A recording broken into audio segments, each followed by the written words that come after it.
Hi everyone, this is my first video on YouTube. I don't know what my channel name is going to be yet, so I'm not going to say anything, but I'm really excited to start making videos and getting comments and stuff like that too, to see what you guys come up with. But today I wanted to talk about Gypsy Rose. And if you don't know Gypsy Rose, she is known for plotting the murder of her mother. And she did this, the story is because she was abused, medically abused as a child, and was given surgeries and put in a wheelchair. They said she had leukemia and she didn't. And they said that this happened because her mother, Dee Dee Blanchard, had Munchausen by proxy. So basically that just means that she had a disease where she liked to pretend her kid was sick for attention. In my personal opinion, it was more like a scam situation going on because they liked to get wishes so they could go on trips. You know, they got money raised for Gypsy. So it's kind of like a way of life in a way. So Gypsy learned how to lie at a very young age. She eventually knew what was going on and still went along with it. And Gypsy did get surgeries. She was in the hospital a lot, and that is because she had a genetic disorder. Okay, Dee Dee wasn't even diagnosed with Munchausen by proxy while she was alive, and it's really hard to even diagnose somebody with a mental disorder when they're alive. You definitely can't do it once they're dead. So this is just the story they came up with to pretty much rid Gypsy of her part in everything. So Gypsy knew is basically what I'm saying when she murdered her mom. So it's not like she was trying to escape the abuse.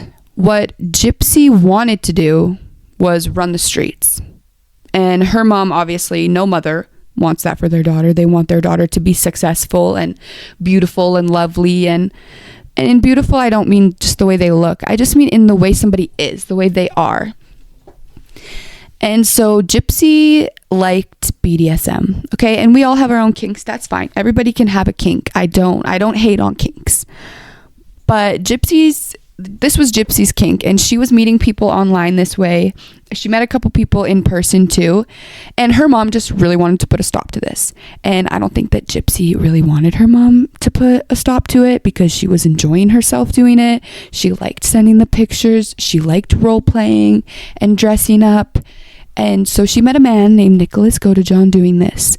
And this guy, he had autism and split personality. So, you know, he's not in the perfect mental space at the time. I don't think he probably wasn't getting the proper help or care that he needed. And Gypsy used this to get exactly what she wanted. She sexually manipulated him to kill her mother. She said, if you don't kill my mom, you cannot have this punani anymore.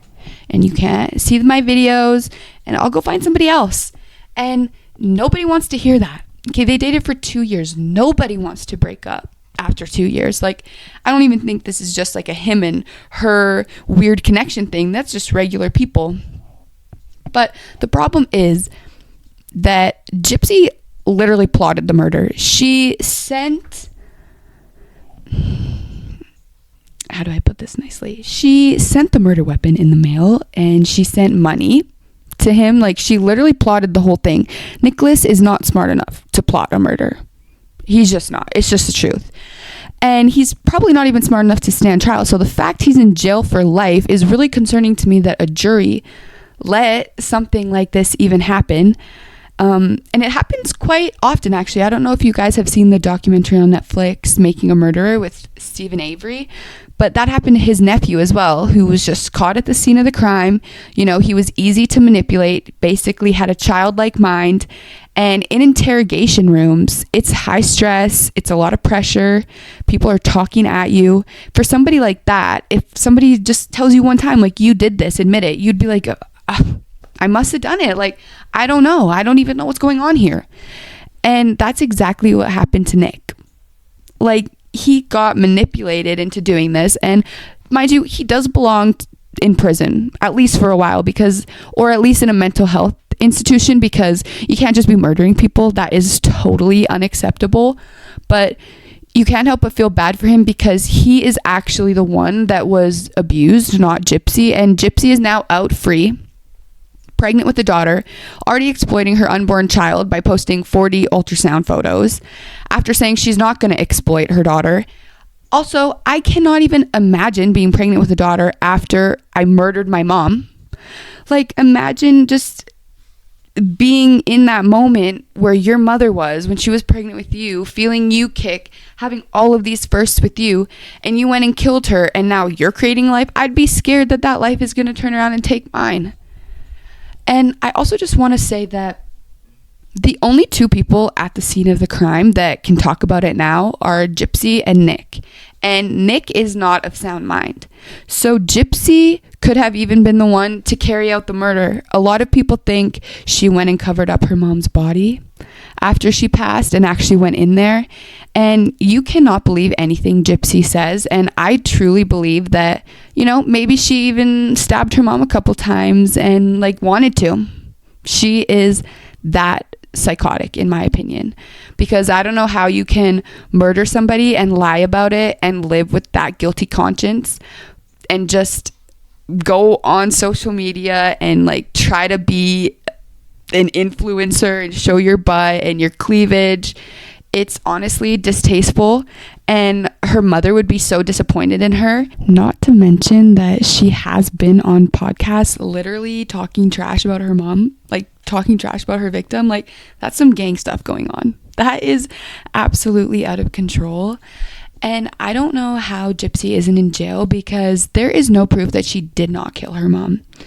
Eyewitness testimony cannot be admissible in court when it is beyond a reasonable doubt, because human beings' memories are so flawed, and our eyes are flawed too. We sometimes see things and we see something totally different than the person next to us. So it's really weird. I don't know what type of grasp Hollywood has on Gypsy where they don't want her in jail, but it's super weird. And that is exactly where Gypsy belongs. I also just wanted to add one more thought at the end here, because this is something I've been really thinking about. Gypsy wanted to off her mom because she wanted to go out there and live her pregnancy fantasies and her dream fantasies of, I don't know, having a man or whatever. But now that Gypsy is pregnant, I think she is going to get hit with a very rude awakening once the baby's here, because she will realize that she did not trap Ken. She trapped herself. He will be able to go out and work, and she's going to have to be there with that baby. Or she's just going to say, I don't care about this baby, because she obviously doesn't have loyalty to anybody but herself.